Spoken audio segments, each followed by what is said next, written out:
C'est bon, j'ai l'impression qu'on est live. Bonjour à tous. On a à peu près une vingtaine de participants là, donc je pense qu'on va attendre encore un petit peu que d'autres personnes nous rejoignent. Si vous voulez, peut-être en introduction, ce que je propose, c'est de vous montrer brièvement, de vous expliquer à ceux qui sont déjà connectés comment fonctionne Livestorm, l'outil qu'on utilise aujourd'hui pour faire le webinaire. Donc, de l'écran, les intervenants et la présentation. Donc présentation qu'on va parcourir pendant la discussion, là, notre webinaire. Et vous avez sur la partie droite de votre écran différents onglets, un onglet chat, un onglet questions, un onglet sondage et un onglet, enfin voilà, ces trois onglets-là. L'onglet chat, c'est là dont vous pouvez échanger, vous présenter, jamais il y a des points que vous voulez souligner, des liens que vous voulez partager, etc. Et nous-mêmes, on va partager quelques ressources directement dans cet onglet chat, donc n'hésitez pas à écrire dedans. Il y a ensuite l'onglet questions, dans lequel je vous invite à poser vos questions en live pendant le webinaire. On va essayer d'y répondre en live à l'oral. Il y a sans doute des réponses qu'on pourra apporter à l'écrit directement, comme on a un très très beau panel d'intervenants. Ils pourront sans doute répondre également un peu à l'écrit aux questions. Et de toute façon, nous on vous enverra après le webinaire, sans doute début de semaine prochaine, un document qui liste un peu un question-réponse de toutes les questions qui auront été posées avec les réponses écrites en face. Et le dernier onglet, c'est l'onglet sondage. Donc je vous inviterai plusieurs fois, je vous rappellerai d'aller visiter cet onglet sondage pendant le webinaire. On a pré-rempli, on va dire, des sondages dedans. Et ce qui est très intéressant, c'est que si jamais vous prenez le temps d'y répondre, comme ça, nous on pourra derrière vous envoyer une infographie avec les différentes réponses de tous les participants au webinaire, et ce qui vous donnera des éléments assez intéressants. Donc j'hésiterai pas à certains moments pendant la présentation à vous rappeler d'aller dessus. Donc ce que je vous propose, c'est de commencer par me présenter. Donc moi je m'appelle Arthur Reboul, je suis le CEO et cofondateur de Lito, et je suis très heureux de tous vous avoir avec nous pour ce webinaire sur le CSE et la sortie du confinement. Donc un webinaire qui est vraiment d'actualité, et dans lequel on va essayer de comprendre comment est-ce que vous pouvez préparer et anticiper la reprise et quel est votre rôle vous en tant que CSE à ce moment-là. Donc en deux mots, nous Lito, on est, si vous voulez, on est une jeune entreprise, une jeune start-up qui s'est donné pour mission d'aider les CSE à accomplir leur mission de au bien-être et à la cohésion des salariés. Et donc pour ça, on s'est attaqué à deux aspects et on a construit deux choses en particulier. La première, c'est un outil de gestion simple et intuitif à destination des CSE. Et la deuxième partie, c'est du contenu et des ressources comme ce webinaire. Donc l'outil, en quelques phrases, donc l'outil c'est vraiment une plateforme accessible depuis n'importe quel navigateur sur laquelle vous allez pouvoir en fait gérer toute la vie du CSE, que ce soit votre budget, que ce soit les avantages que vous voulez proposer aux salariés, donc par exemple des subventions sport, loisirs, culture. En fait, ce sera géré complètement clé en main via la plateforme. Le remboursement est fait directement depuis la plateforme, l'accès à un catalogue de partenaires, l'organisation de vos activités, de vos événements, mais également la communication de vos PV, de vos news, de vos photos à destination des salariés. Donc voilà. Donc on a construit ce premier bloc-là, et à côté de ça, on travaille énormément sur du contenu et des ressources à destination des CSE pour vous accompagner, on va dire, dans votre mission. Et donc ça passe notamment par ce webinaire et ce webinaire d'aujourd'hui où on est vraiment très très bien accompagné. Donc je suis très heureux, mais également par des articles, par des kits, des livres blancs à destination des CSE. On a également créé une communauté d'élus sur Slack, dans lequel vous pouvez échanger avec plus de 150 élus de CSE et partager vos questions, des ressources, des recommandations, etc. Et donc l'idée, c'est vraiment de vous apporter des solutions et des réponses concrètes à vos besoins de CSE. Et donc dans le cadre de nos échanges avec les CSE, nous on est très souvent amenés on découvre énormément de questions que se posent les CSE, beaucoup de questions qui sont récurrentes et que se posent énormément de CSE, et d'autant plus ces temps-ci avec la période de confinement et de déconfinement qui arrive. Et c'est ce qui nous a amené aujourd'hui à faire ce webinaire, on va dire, sur le sujet du déconfinement et de la reprise, et dans lequel en fait on va aborder différents points. On va aborder un sujet lié à la santé au travail et comment est-ce que vous pouvez vous positionner et quel est votre rôle face à ça. Un sujet lié à l'organisation du travail qui, je pense, tout le monde l'a compris, a beaucoup évolué et va évoluer, et pas sûr qu'on revienne à une organisation qui sera la même que celle d'avant. Un point clé sur lequel on essaiera d'apporter des éléments très concrets, qui est l'accompagnement des individus en souffrance, à la fois dans la fin du confinement, mais dans cette période de déconfinement. Comment est-ce que vous pouvez agir là-dessus, quel levier vous pouvez actionner. Et un dernier point clé sur le plan de continuité de l'activité. La crise s'est installée, risque de se prolonger. Du coup, il y a tout un tas de questions que doit se poser l'entreprise et sur lequel CSE doit être consulté et a son mot à dire, et qui peut se traduire au travers de ce plan de continuité. Donc voilà, donc vous avez un rôle clé. L'idée, ça va être d'essayer de vous expliquer, de vous donner des outils et des leviers concrets pour vous aider dans cette phase assez particulière de notre vie à tous. Et pour ça, on a réuni aujourd'hui des intervenants de très grande qualité. Alors moi, je suis sur la droite, vous pouvez m'exclure, c'est vraiment pas moi. On a Antonio Fernandez, qui est expert en qualité du travail et de l'emploi, qui pourra éléments. On a également Anne-Danielle Richardson, donc consultante en ressources humaines. On a Charlotte O'Leary, donc qui est avocate, Charlotte de O'Leary, pardon, qui est avocate, et qui va nous permettre en fait d'avoir différents regards, à la fois un regard expert en qualité de travail, un regard ressources humaines, un regard un peu juridique. Et on a la chance également d'être accompagné par Xavier, qui est élu CSE chez Toshiba, et donc il pourra aussi apporter lui son regard très concret en tant qu'élu de comment est-ce qu'il vit cette période, et qui permettra de s'assurer qu'on a à la fois un côté un peu théorique et un côté très pratique dans ces discussions. Donc voilà, donc j'ai déjà beaucoup trop parlé, et donc sans plus attendre, je laisse la parole à notre panel d'intervenants qui veut nous faire un webinaire super intéressant sur le premier sujet, donc qui est celui de la santé au travail. Merci beaucoup Arthur. Moi je suis donc Antonio Fernandez, j'ai créé le groupe Instant en 97, je suis un des fondateurs, avec une volonté très simple qui était de dire comment peut-on développer le dialogue social et renforcer les relations sociales au quotidien dans l'entreprise. L'idée c'est d'outiller les élus du CSE à pouvoir se mettre autour d'une table et discuter avec l'employeur pour co-construire les choses, les objets de consultation dont ils font face. Alors, par rapport à notre sujet d'actualité, la première problématique qui va se trouver, c'est la santé au travail. La santé au travail, on va avoir deux points auxquels il va falloir être très attentif. C'est la santé physique des salariés et la notion de la santé mentale des salariés. Et je laisserai sur la partie de la santé mentale, je laisserai Daniel Richardson communiquer sur ce sujet-là. Alors, sur la santé physique des salariés, un point important pour envisager cette reprise des salariés, c'est premièrement la notion des locaux. Effectivement, l'entreprise devra réagencer, réaménager les locaux pour faire en sorte de respecter les distanciations sociales, respecter également les différentes problématiques liées à l'hygiène et à la sécurité des salariés qui vont être au quotidien dans l'entreprise. Je prends par exemple, si vous avez des open space, il y a des règles très précises pour continuer à travailler sur des open space, ou alors envisager la mise en place de plexiglas pour séparer les collaborateurs. Alors pourquoi être attentif dans le réaménagement des locaux? Parce que il va y avoir le phénomène de la réorganisation du travail qui va faire un lien avec, c'est-à-dire que si tout le monde ne peut pas réintégrer les locaux, il va falloir prioriser les gens qui vont venir exécuter leurs tâches dans l'entreprise. La notion de distanciation sociale, elle s'applique également dans l'entreprise. Alors, le marquage au sol n'est pas une obligation, bien sûr, mais dans les salles de réunion, par exemple, elle va s'appliquer dans les coins de détente, naturellement, si vous avez un espace où vous prenez vos repas. Et cette distanciation sociale, il va falloir la poser, il va falloir la clarifier, il va falloir l'identifier. Les gestes barrières, on va au-delà du simple affichage, parce que on commence à voir aujourd'hui des entreprises qui se disent on va commander les petits stickers disponibles, on affiche les stickers et ça suffit amplement. Non, les stickers, oui, c'est une information, mais il va falloir fournir le gel hydroalcoolique, fournir des solutions pour se laver les mains, des solutions pour s'essuyer les mains. Donc tout ça, ça va rentrer en considération et ces éléments-là doivent être discutés avec l'ensemble des partenaires sociaux. Je passe la parole maintenant à Anne sur la partie santé mentale des salariés pour compléter cette partie-là. Oui, parce qu'effectivement, dans cette situation qui est complètement différente, avec de changements subis, nos émotions, individuellement mais aussi collectivement, ont été un peu chamboulées, voire beaucoup. Surtout quand on connaît leur phénomène contagieux. Et on voit que bien d'avoir travaillé, alors soit chez soi, soit dans des conditions différentes pendant ces 2 mois, ça a conduit un certain nombre de salariés à être complètement épuisés.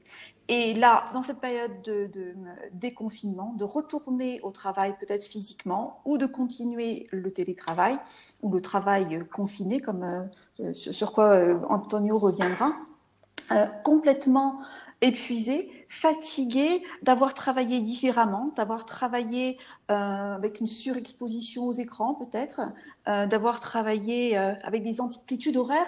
Et là, je pense que c'est Maître Oliry qui reviendra dessus, des amplitudes horaires qui sont parfois excessives parce qu'on est dans des rythmes complètement différents. Il y a aussi cette notion de perte de sens au travail. C'est difficile aujourd'hui, dans cette période où on est vraiment poussé dans nos retranchements, eh bien, de garder le cap, de garder le rythme et de se retrouver dans la nature de son travail. Parce que parfois, on a peut-être eu des injonctions un peu paradoxales dans la manière dont le travail a été ordonné.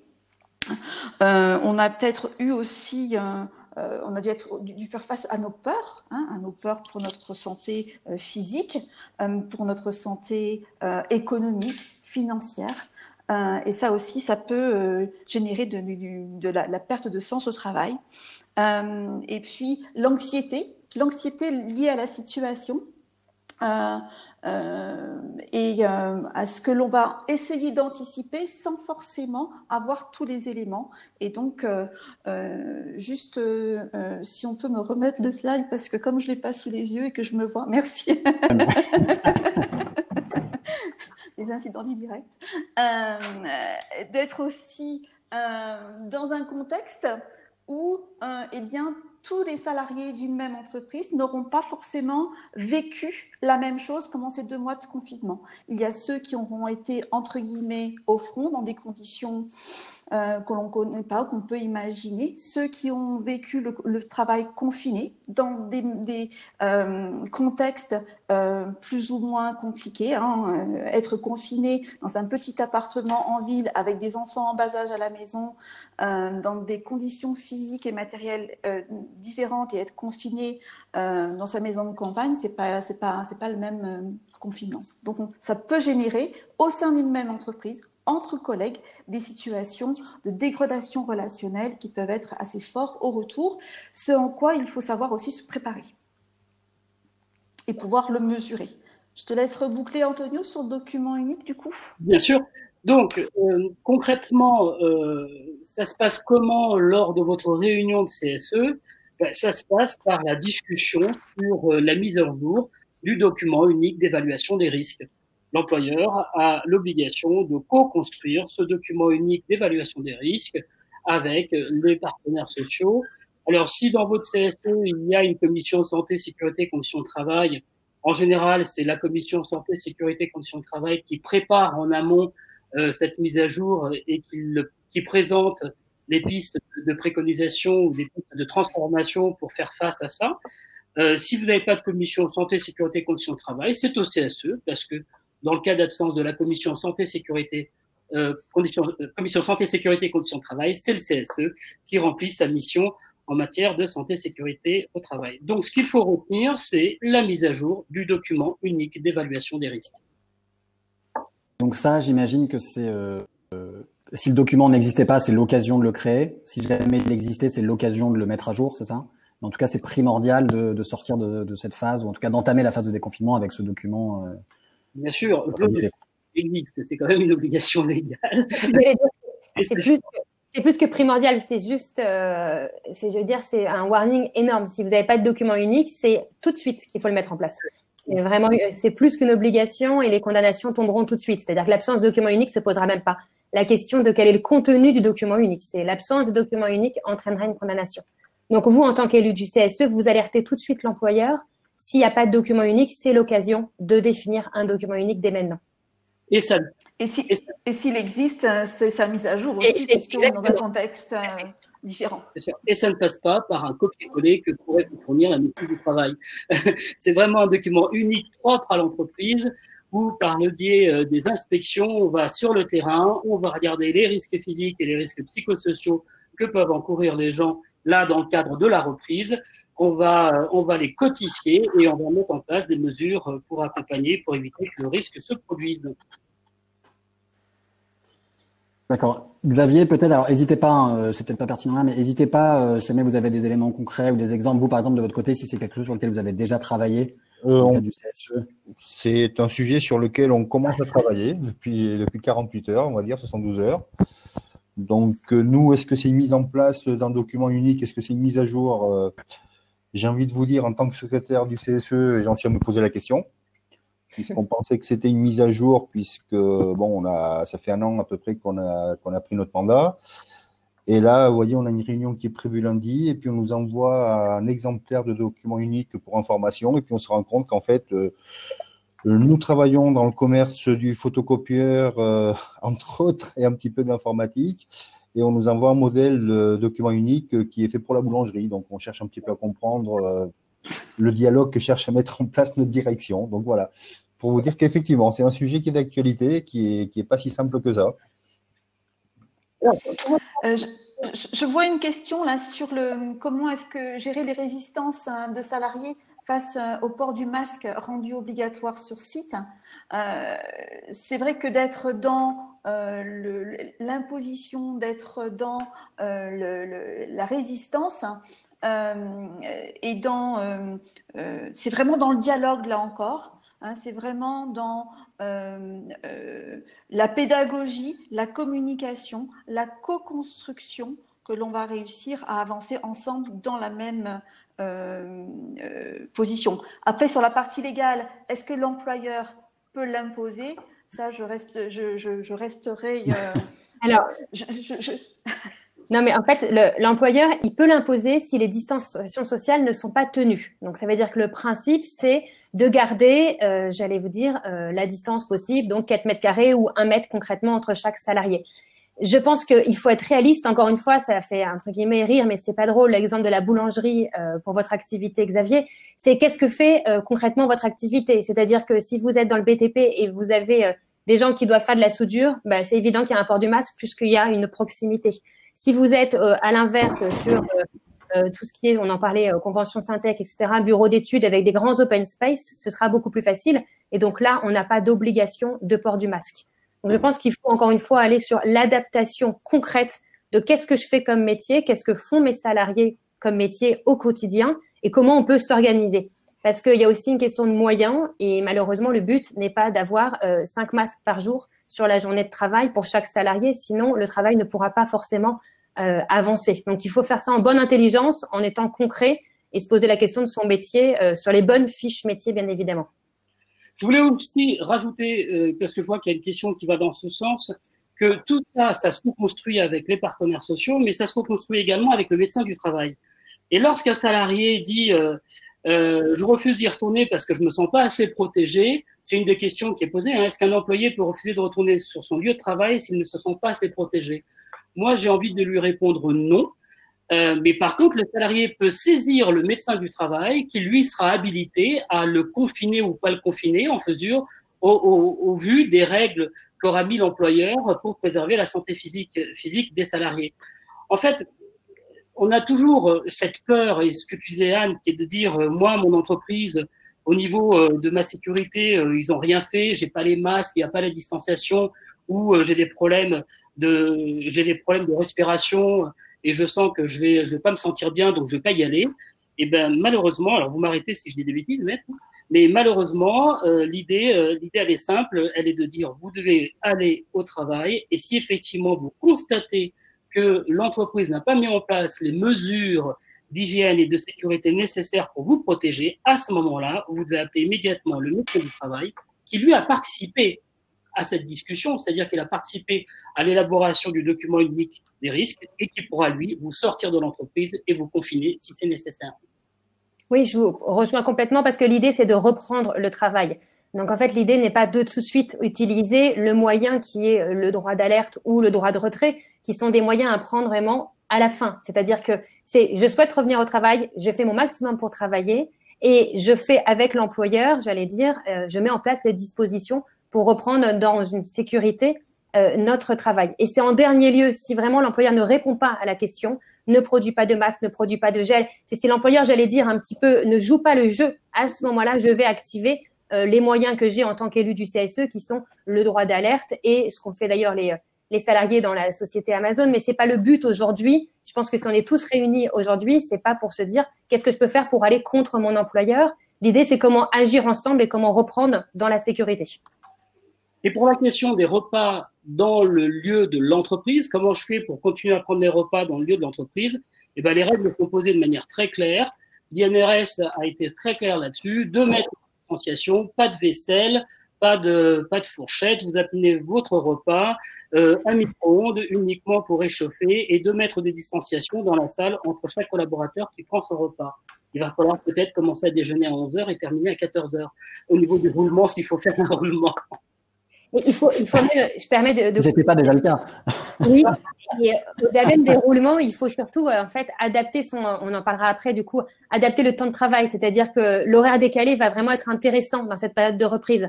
C'est-à-dire que ça peut partir du matin, ça peut partir de la pause déjeuner et ça peut partir de la fin. C'est-à-dire qu'il faut bien évidemment se poser la question de comment je peux réorganiser mon travail pour que mes salariés arrivent de façon décalée, mangent de façon décalée et repartent pas tous en même temps. Le but n'est plus du tout de faire, j'allais dire, le classique 9h, 5h. C'est absolument pas l'intérêt. Sinon, on va tous être en même temps dans les transports en commun au début et à la fin et tous à la pause déjeuner à midi. Donc, justement, la valeur du temps de travail est très importante et c'est une vraie question que vous pouvez vous poser, en fait. La réorganisation du travail. Ce qui nous amène, du coup, très justement sur la deuxième section qui est l'organisation du travail et comment est-ce qu'elle va évoluer. Donc, on l'a déjà abordé. Je pense que c'est un sujet assez intéressant. Alors là, je prends plutôt ma casquette ergonome et chercheur en santé au travail. La grande question, c'est de se dire est-ce qu'on est conscient qu'on ne pourra plus jamais travailler comme avant cette mise en confinement. Il faut prendre conscience de cela. Ça veut dire quoi? Ça veut dire que le travail va devoir s'adapter à l'homme. Ça veut dire qu'il va falloir, et là je pense que ça prend vraiment le sens de cette réflexion, il va falloir repenser les situations de travail, il va falloir repenser l'organisation du travail pour faire en sorte que chaque salarié puisse, dans cette nouvelle organisation, atteindre les objectifs, atteindre son but, réaliser ses tâches, tout en préservant sa santé physique et mentale. C'est primordial de faire passer le message à l'employeur parce que c'est en soignant le travail qu'on va pouvoir faire en sorte que les salariés puissent s'épanouir, puissent retrouver confiance en l'entreprise. Le plan de prévention qui va découler du plan de continuité d'activité devra prendre en considération cette réflexion sur comment on réadapte le travail. Ce n'est pas que des roulements, parce que je commence à voir des retours du terrain où on a des entreprises qui disent lundi, mardi, il y a 3 personnes qui vont travailler, mercredi, jeudi, les 3 autres elles vont venir travailler. Ce n'est pas que ça. Je pense que même dans l'exécution du travail qu'on fait, pour ceux qui ont encore des fiches de poste, dans la fiche de poste, il va falloir repenser à se dire comment le salarié peut continuer à s'épanouir, à travailler, à exécuter ce qu'on lui demande, à atteindre ses objectifs sans mettre en danger sa santé. Voilà pour cette partie-là.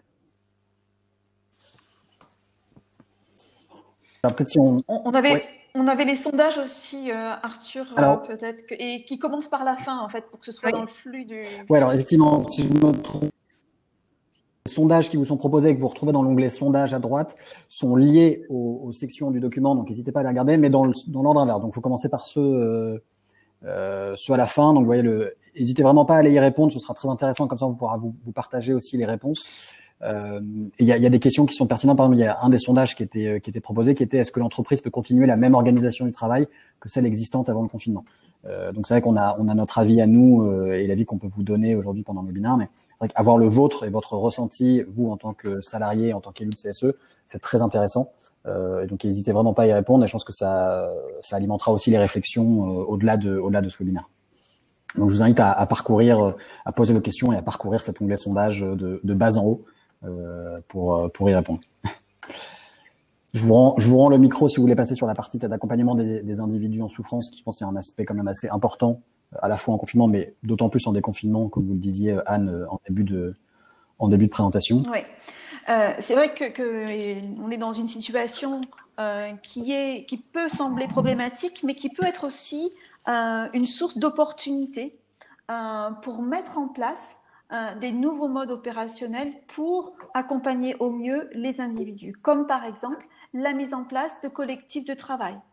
pour donner aux salariés la possibilité de s'exprimer, de construire autour d'un projet qui sera peut-être différent que celui qu'il y avait à l'origine. Pour utiliser un mot à la mode, je pense que les organisations aujourd'hui n'auront pas trop de choix que d'être agiles. Alors, juste si je dois développer là-dessus, c'est vraiment de pouvoir développer ce que l'on fait aujourd'hui, c'est-à-dire d'anticiper les risques et les conséquences, de pouvoir s'adapter à ce que ça va impliquer pour la santé des salariés, pour leur bien-être au travail, et s'adapter donc sur du long terme, mais aussi s'adapter en temps réel. C'est-à-dire que on voit bien que dans nos modes opératoires, et c'est ce qu'il y a d'intéressant à créer dans ces collectifs de travail, c'est vraiment de voir comment est-ce que l'on peut s'adapter au temps réel, parce que on l'a vu depuis ces 2 derniers mois que la réalité d'hier n'est pas forcément celle d'aujourd'hui et probablement pas celle de demain. Et ça, c'est compliqué parce que notre cerveau, il aime un truc, c'est que ça change pas et d'être sûr. Et là, pour le coup, c'est ni sûr et ça bouge tout le temps. C'est de pouvoir aussi favoriser la coopération. On le voit dans tout ce qui est autour de nos discussions, tourner autour du dialogue. Comment est-ce qu'on fait pour coopérer sans se sentir, entre guillemets, victime d'un système, mais en même temps sans se mettre en opposition à l'objectif commun que l'on veut valoriser, parce que le travail, c'est notre objectif commun. Et puis, c'est aussi pouvoir changer et innover, mais pas innover pour innover, pas changer pour changer, mais là encore, en s'adaptant dans la juste mesure, dans ce qu'il faut. Et donc, c'est pour ça que c'est intéressant de pouvoir mettre en place ces collectifs de travail. C'est aussi pouvoir s'enrichir en tant qu'élu, voire en tant que personne, sur la gestion des émotions. Ça veut dire quoi? Ça veut peut-être dire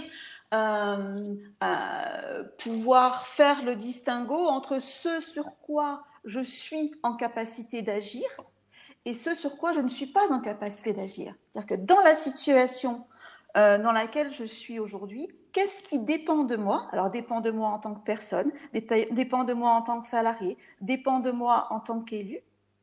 Et qu'est-ce qui ne dépend pas de moi, pour ne pas se retrouver dans une charge mentale qui est trop importante, ou de pouvoir commencer à m'agiter dans mon bocal alors que c'est quelque chose sur lequel je n'ai absolument pas la main. Tout ça vers une co-construction de la qualité des relations humaines. Alors moi, ce qui me semble important là-dedans, c'est vraiment, quand on parle de co-construction des relations humaines, eh bien, ça peut être par le biais de formation, par exemple, sur la gestion du stress, la gestion des émotions, sur l'assertivité, sur la communication interpersonnelle, entre autres. Et puis, quand on parle de co-construction, eh bien, c'est aussi être très, très vigilant de ne pas surtout, je pense à ceux d'entre vous qui font partie de grands groupes, de ne pas sentir qu'on nous impose les choses. Et à ce moment-là, je reprendrai la main sur la partie, par exemple, questionnaire de risques psychosociaux, questionnaire RPS, qui peuvent être soumis en disant, voilà, vous avez travaillé de manière confinée pendant 2 mois, remplissez ce questionnaire et puis on verra bien ce qu'on en fait par la suite. D'ailleurs, par rapport à ça, moi j'aimerais bien avoir le témoignage de Xavier et de voir un petit peu comment vous avez vécu ça, vous, dans votre entreprise. En fait, j'ai envie de dire, ça reste un petit peu dans la même lignée de ce qu'on parlait tout à l'heure. On a les informations qui nous arrivent, donc soit de notre direction dite filiale, soit de notre direction dite nationale groupe. Et on se rend compte que souvent, toutes ces enquêtes-là, justement, il n'y a aucune consultation en amont, donc elles arrivent, elles sont pas forcément adaptées à nos métiers. Et puis c'est souvent des enquêtes qui sont récupérées ci et là, donc vraiment pas du tout adaptées aux différents métiers qu'il peut y avoir dans l'entreprise. Donc voilà, c'est un questionnaire à l'instant T, j'ai envie de dire, où effectivement les salariés vont répondre en fonction de leur état d'esprit de la journée, si je puis m'exprimer ainsi. Et en fait, il en ressort pas grand-chose, puisque souvent c'est des comment dire, un questionnaire souvent qui est analysé, une enquête qui est analysée dans les 2, 3, 4, voire des fois 6 mois, 8 mois après. Donc, en fait, par rapport à l'instant présent où il y a le souci et où des salariés peuvent être en souffrance, ben, effectivement, ça n'apporte pas grand-chose. Non. Alors, sur le… Pardon? Mais ça fait du bien de la faire. Les employeurs ont le sentiment d'avoir contribué à l'histoire en allant chercher cette enquête qui est un copier-coller, qui est impersonnelle et qui effectivement n'apporte pas grand-chose. Je suis d'accord avec toi, Xavier. Oui, non, mais bon, Alors, on l'a déjà vécu après, dans des situations.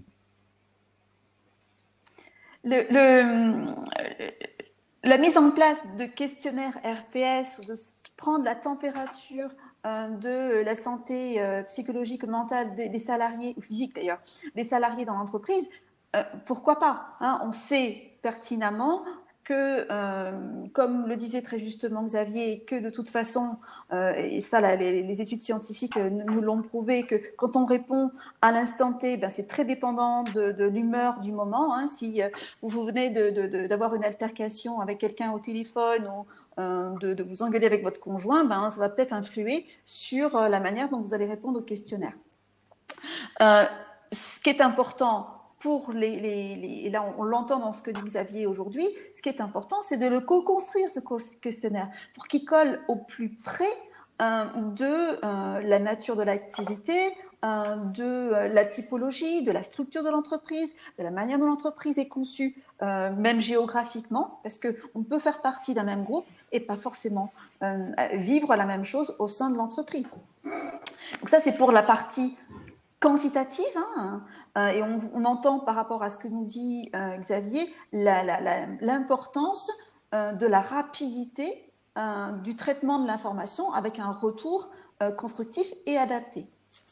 Et un deuxième point, c'est que pour moi, ces enquêtes-là, elles ne peuvent être pertinentes que si elles vont doubler d'une partie qualitative, faite par le moyen d'entretien où on va aller recueillir au plus près les propos des salariés. Et à l'issue de cela, c'est ce moment-là qu'on peut se permettre de faire une analyse, des préconisations et un accompagnement à la situation donnée. Voilà. J'ai été un peu longue sur le sujet. Oui. Si tu me permets, je veux juste boucler avec un petit point important. Oui. Moi, en plus, ça fait le sujet d'une question. Les gens ont peur, avec cette distanciation sociale, de ne plus maintenir la même cohésion d'équipe qu'il y avait, de ne plus maintenir les mêmes ambiances dans l'entreprise qu'on pouvait avoir au préalable. Là-dessus, je voudrais rassurer tout le monde en disant, même avec la distanciation sociale, on peut maintenir tout ça. Et ça va se maintenir par quoi? Ça va se maintenir par les collectifs de travail. C'est la possibilité de pouvoir se retrouver ensemble, discuter de notre travail, discuter de nos difficultés qu'on a eues à résoudre nos tâches, à résoudre notre activité, discuter de la relation qu'on a avec l'autre entre nous, qu'on va pouvoir maintenir cette collectivité, maintenir cette convivialité qu'on avait au préalable. Alors, on se fera pas la bise, mais il y a des moyens pour qu'on puisse se saluer également sans se faire forcément la bise.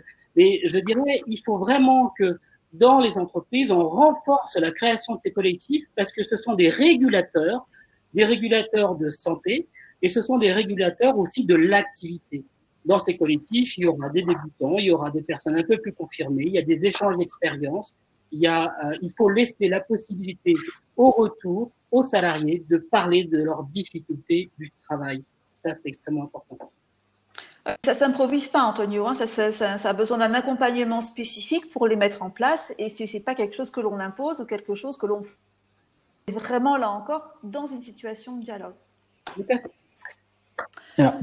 n'irai pas plus loin sur la partie deuil de son organisation. On l'a déjà parlé tout à l'heure. Hein. On ne pourra plus travailler à partir du 11 mai comme on l'a fait auparavant. Et ça nous cause du stress. Alors peut-être avant de passer à la partie suivante, plutôt sur l'aspect on va dire un petit peu légal aussi du sujet, juste une question là-dessus. Comment est-ce que le CSE peut intervenir sur ces différents sujets? Est-ce que ça doit être à son initiative, par exemple sur la création des collectifs, sur les formulaires, ou est-ce qu'il doit demander à la direction d'être sollicité? Comment est-ce que le CSE peut intervenir, on va dire, sur ces sujets? Il va y avoir deux choses. Alors, soit l'employeur se manifeste par l'organisation d'un CSE extraordinaire, sur lequel, à l'ordre du jour, il va faire passer une information descendante, c'est-à-dire, par exemple, on pourrait voir un point à l'ordre du jour, mise à jour du document unique d'évaluation des risques, ou consultation sur la nouvelle organisation du travail. Donc ça, à mon avis, c'est 90% des cas.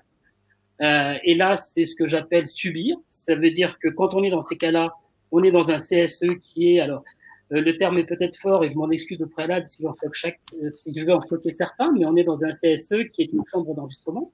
Et je pense pas que les instances représentatives du personnel doivent jouer le rôle de la chambre d'enregistrement. Moi, ce que j'invite les élus à faire, c'est de se dire, convoquons, nous, le CSE, un CSE extraordinaire, avec comme ordre du jour quels sont les outils à mettre en place pour organiser le retour des travailleurs dans l'entreprise tout en préservant leur santé physique au travail. Si la démarche, elle vient du CSE, on aura moins à subir les choses que lorsqu'une démarche descend de l'entreprise et lorsque l'entreprise ne veut absolument pas se mettre autour d'une table pour discuter. Donc ça passe par l'organisation d'une réunion, ça c'est évident. Lorsqu'on a des élus de CSE qui discutent, pour lesquels la relation sociale est très favorable et positive, on peut également envoyer un mail au président en lui disant on a besoin de se retrouver pour pouvoir discuter sur l'organisation de la reprise parce qu'on veut la co-construire ensemble et on veut pouvoir apporter des réponses aux salariés. Juste un dernier point sur le sujet, c'est que par rapport à cette exposition émotionnelle auquel vont peut-être être exposés les élus, ça peut ne pas passer dans un premier temps par la mise en place de questionnaires ou de choses comme ça, mais c'est juste aussi par l'observation. Hein, si dans les échanges, dans l'observation, on s'aperçoit que tel salarié change d'humeur ou qu'il a des sautes d'humeur, qu'il se met en retrait, que ses capacités d'attention sont altérées, que il y a des changements morphologiques. Alors, je ne parle pas des 2-3 kilos du confinement qu'apparemment tous les Français ont pris, mais des changements importants, que la personne est beaucoup plus négative, voire a des pensées morbides, voire suicidaires, parce qu'il ne faut pas l'exclure non plus. C'est quelque chose aussi auquel il faut se préparer, peut-être même avant ou pendant la mise en place de ce genre de choses. On retrouve, Anne, sur les collectifs de travail, tout simplement. Hein.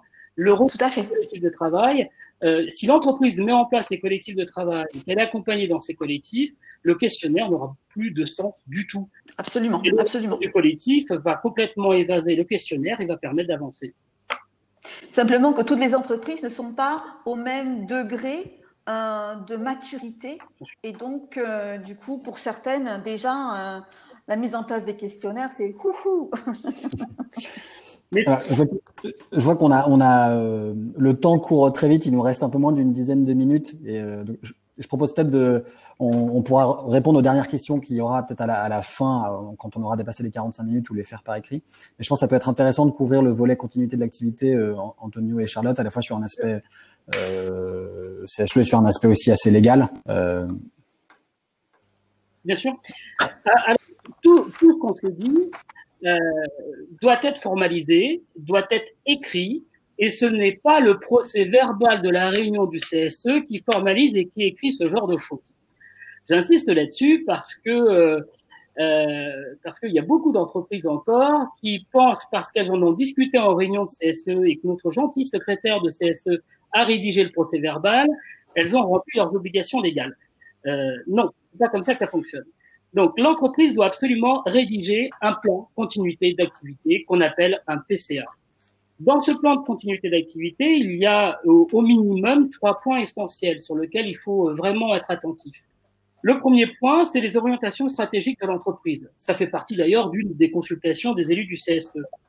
Mais là, on va être vigilant sur les orientations stratégiques parce que on va se dire, attention, quelles sont les actions qui sont mises en place pour pallier et maintenir la compétitivité de l'entreprise. C'est-à-dire que si on ne veut pas dans 3 mois se retrouver avec un PSE, eh ben là-dessus, il va falloir que l'entreprise nous explique, alors PSE, plan de sauvegarde de l'emploi, il va falloir que l'entreprise nous explique, eh ben on a eu 2 mois sans chiffre d'affaires, mais notre carnet de commandes continue à être plein ou va se remplir, et voilà l'avancée économique, voilà le budget, voilà comment les choses vont se faire. Donc le premier point, les orientations stratégiques, c'est de rassurer les élus sur la partie financière.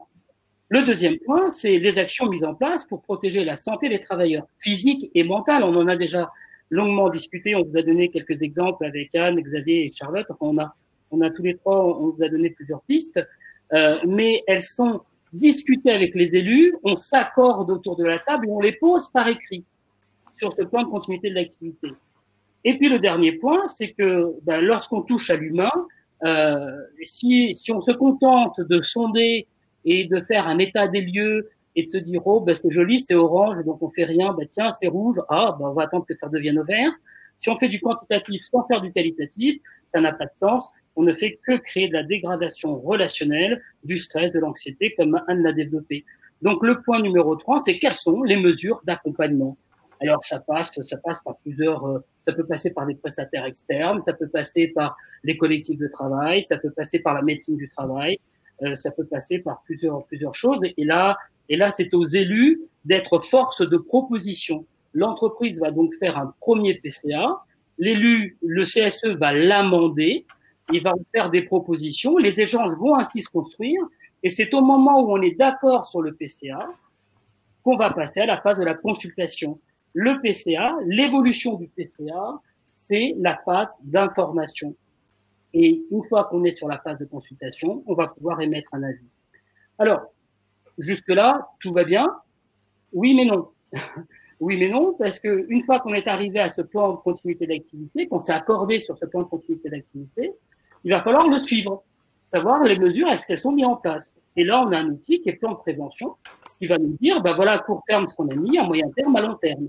Il va falloir soit confier à la commission santé, sécurité, conditions de travail le suivi de ce plan de continuité d'activité, ou alors tout simplement créer une commission spécialisée paritaire avec les membres de la direction ou des ressources humaines pour suivre ce plan de continuité de l'activité. Ce que je veux juste préciser, c'est que le PCA, c'est le fil rouge, c'est le document qui va permettre aux élus de suivre les choses. Il faut qu'elles soient posées et qu'elles soient écrites, à mon sens.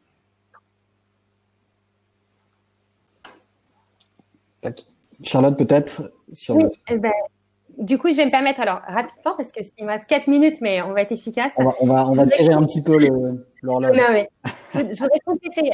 Il y a deux choses qui sont importantes. C'est que, du coup, Antonio nous parle des orientations stratégiques de l'entreprise.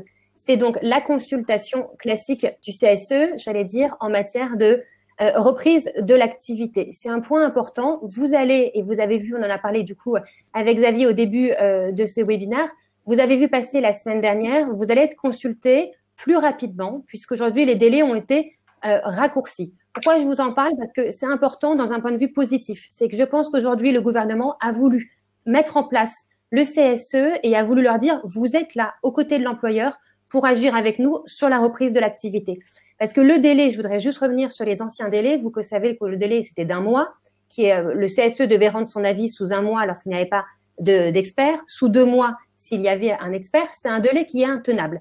Qu'est-ce que ça voulait dire? Ça veut dire que le CSE n'allait pas être consulté et ça voulait dire qu'il n'allait pas être associé à la décision de reprise. Donc aujourd'hui, le gouvernement vous a clairement dit, vous allez être associé à nos décisions en tant qu'employeur et il faut faire un vrai partenariat.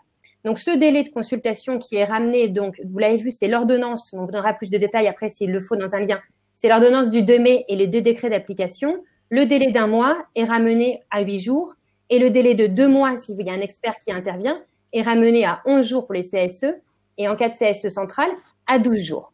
Qu'est-ce que ça veut dire concrètement? Ça veut dire que votre avis va être important et votre avis va être sollicité dans toutes les questions qui traitent pour l'employeur, j'allais dire le terme exact, ce sont les questions qui sont prises pour faire face à l'épidémie de Covid. C'est quoi ces questions-là? Ce sont les questions sur l'organisation du travail et les questions sur le plan de continuité d'activité, les questions concrètes. Donc, moi, je voudrais juste vous rajouter un point qui a été relevé, c'est que, bien évidemment, votre consultation n'est valable que si vous avez été informé. Donc, on vous l'a répété ce mot, soyez proactif. Demandez les documents à votre employeur. Si aujourd'hui, à l'heure à laquelle on se parle, vous n'avez pas les documents sur la reprise, ce n'est pas normal. Vous pouvez et vous devez solliciter de l'employeur les documents pour qu'il respecte son rôle d'information, pour que vous puissiez ensuite faire, j'allais dire, une consultation efficace. Donc maintenant, de façon concrète, je voulais vous revenir sur les 3 décisions qui avaient été rendues par les tribunaux. Vous avez donc notamment les sociétés Amazon, les sociétés Carrefour et la société La Poste qui ont été condamnées. Qu'est-ce que nous a dit la justice? La justice nous a dit que l'employeur n'a pas associé le CSE dans ses décisions. L'employeur l'a mis de côté, l'a pas consulté, et donc du coup, on est venu sanctionner cet employeur. Donc aujourd'hui, qu'est-ce que vous allez vous dire? Les employeurs, moi j'accompagne des employeurs régulièrement qui me sollicitent depuis la décision Amazon, et on leur dit deux choses. On leur dit, vous devez absolument pratiquer, j'allais dire, une coactivité des acteurs, c'est-à-dire le CSE, l'employeur et la médecine du travail. Ce sont ces trois acteurs ensemble qui vont préparer la reprise. Donc, vous allez être consulté sur la réalité pratique. C'est-à-dire qu'aujourd'hui, vous avez un document de 22 pages qui est le protocole national qui a été publié la semaine dernière, qui est lourd, qui est difficile, j'allais dire, à respecter. On va tenter de le respecter, mais il n'est pas facile. Vous avez notamment la question de la gestion des flux, la gestion dans les espaces, les mesures de protection. Mais vous, en tant qu'élu du CSE, vous devez être la phase pratique de ce protocole.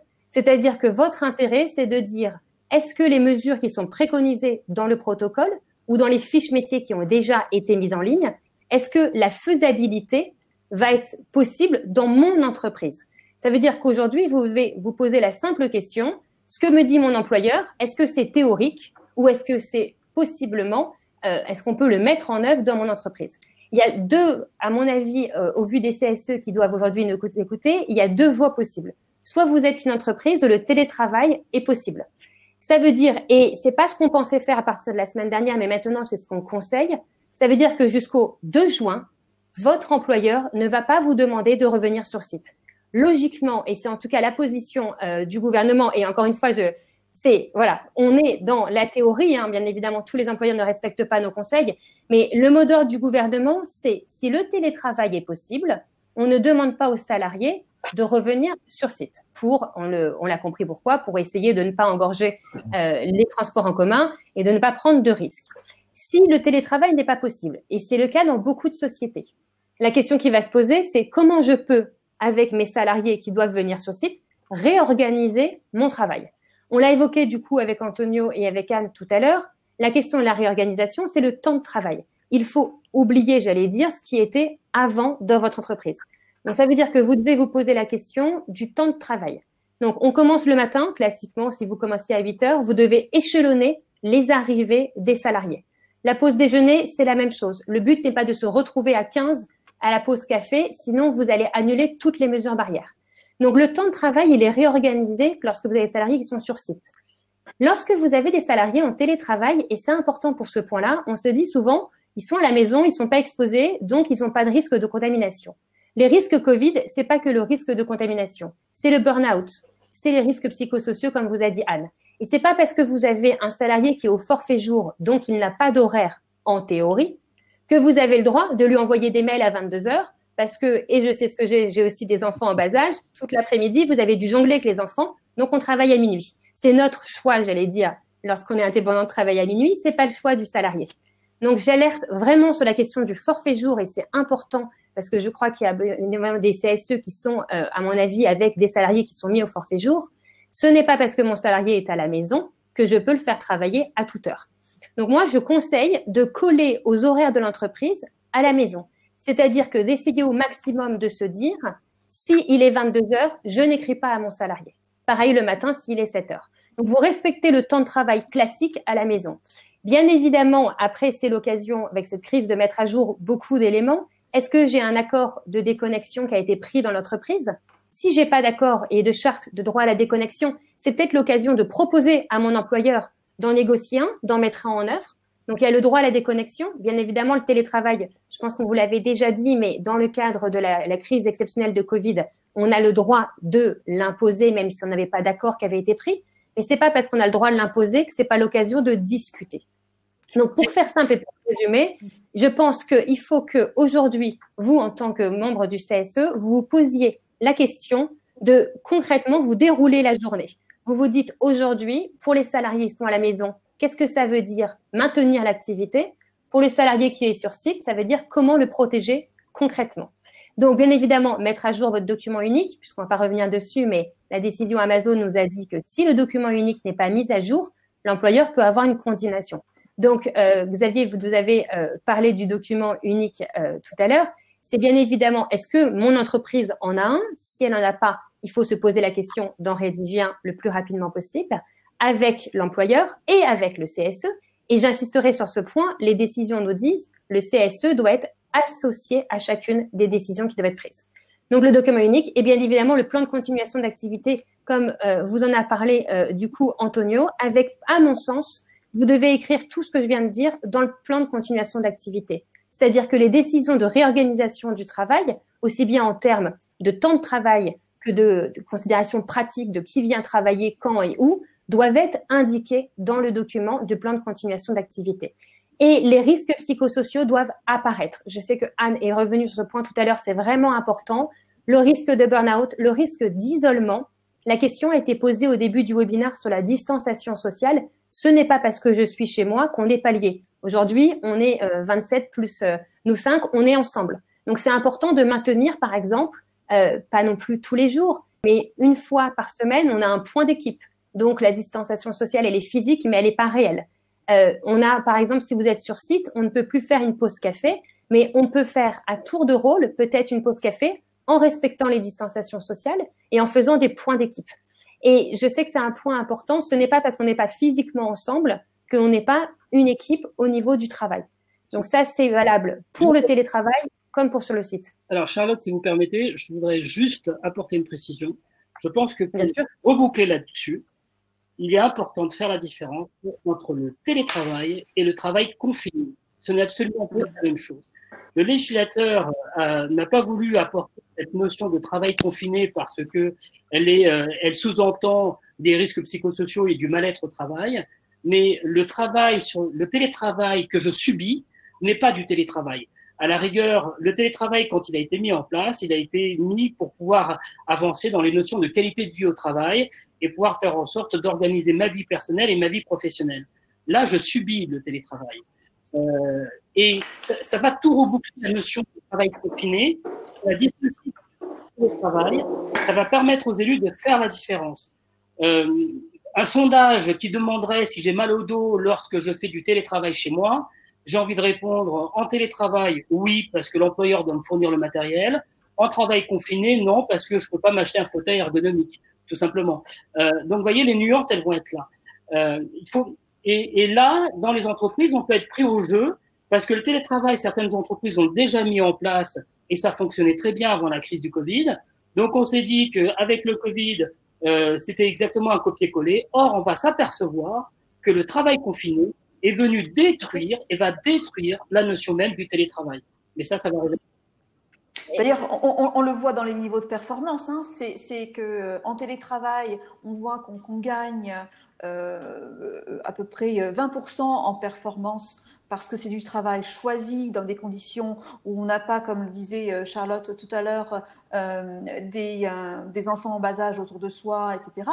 En travail confiné, on a perdu ces 20 ou 30 points par rapport à la norme parce que on est en décalé, parce qu'on est en stress, parce qu'on est dans des conditions qui ne sont pas des conditions acceptables pour le travail. Oui, non mais tout à fait. Et c'est important justement, je pense, de faire part aussi des 2 mois qui viennent de se passer. C'est-à-dire qu'aujourd'hui, j'ai envie de dire, il y a eu 2 mois de confinement et malheureusement, le 11 mai, c'est pas une nouvelle date. Ça va être une continuité du confinement pour encore beaucoup de salariés. Donc, on va tirer les leçons de ce qui s'est passé. Donc, je pense que cette notion de proactivité dont on vous parle, c'est d'utiliser les 2 mois pour faire part et pour faire remonter, parce que j'allais dire, l'origine du CSE, c'est aussi de faire remonter ce que les salariés ont vécu pendant ces 2 mois. Donc, c'est l'occasion d'interroger vos collègues et d'interroger les souffrances qu'ont pu avoir vos collègues pendant ces 2 mois pour les faire remonter et pour tirer les leçons sur les mois à venir, parce que je pense malheureusement que la crise n'est pas terminée et qu'on va avoir du télétravail pendant encore plusieurs mois.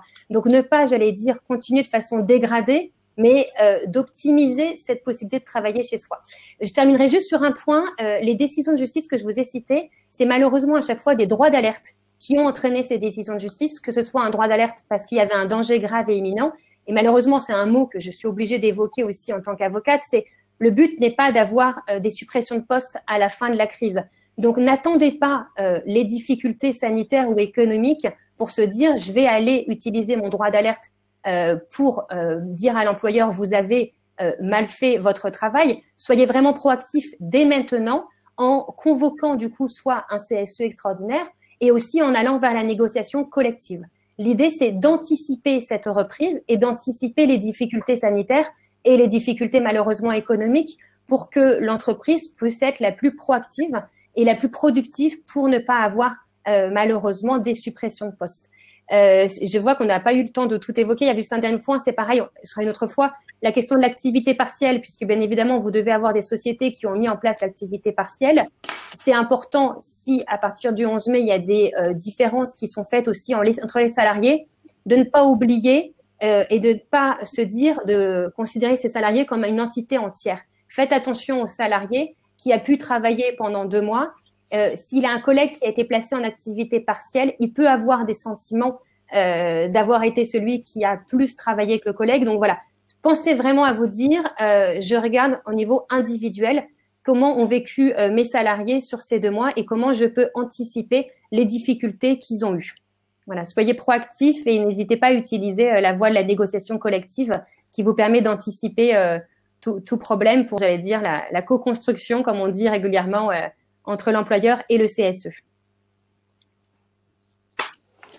Merci beaucoup pour ces éléments, Charlotte. Je vois ça fait déjà 55 minutes que le webinaire a commencé, donc on a déjà largement dépassé l'horaire, mais je pense que c'était vraiment très très intéressant. Je vois qu'il reste quelques questions auxquelles on n'a pas répondu, donc vous inquiétez pas. Ce qu'on va faire, c'est que on va prendre le temps de rédiger des réponses aux différentes questions et on enverra à tous les participants au webinaire les réponses écrites, comme ça, donc tout le monde aura une réponse à sa question. Prenez également le temps, avant de vous déconnecter, de bien aller sur l'onglet sondage pour répondre. Comme ça, on pourra également vous partager les résultats des sondages qui sont là, donc sous forme d'infographie, etc. Donc, ce sera très intéressant. Et on prendra également le temps de vous envoyer le support qu'on vous a présenté là pour que vous retrouviez un peu tous les éléments qui ont été discutés avec quelques liens, notamment sur le document unique d'évaluation des risques dont on a pu parler au début.